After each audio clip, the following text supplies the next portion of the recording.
Pemirsa, percepatan pembangunan infrastruktur, khususnya pembangunan jembatan Tukat Angsangan, menjadi proyek strategis untuk memperkuat konektivitas antar wilayah, khususnya di kawasan wisata Lovina. Konektivitas sangat penting mengingat Lovina merupakan sebagai salah satu daerah tujuan wisata di Buleleng.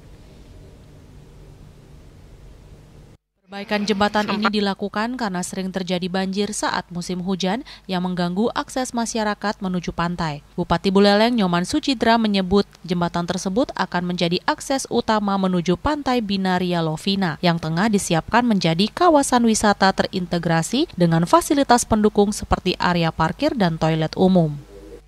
Nah, sekarang setelah beberapa tahun ini kita mulai revitalisasi penggantian jembatan.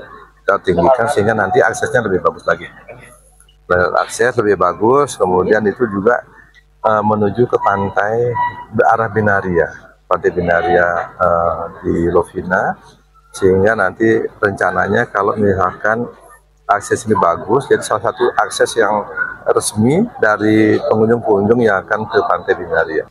Sementara Kadis Pekerjaan Umum dan Tata Ruang PUTR Buleleng Putu Adipta Putra menjelaskan kekuatan struktur jembatan disesuaikan dengan lokasi. Revitalisasi dan jembatan yang lebih tinggi akan membuat akses lebih aman dan nyaman. Jadi kita kan juga evaluasi kan.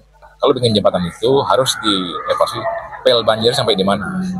Kita udah angkat 1 meter ke atas. Jadi kita udah cek ke belakang ada sejarah-sejarah banjir agar nanti aman di badan kita. Yasari Yuli, Bali TV.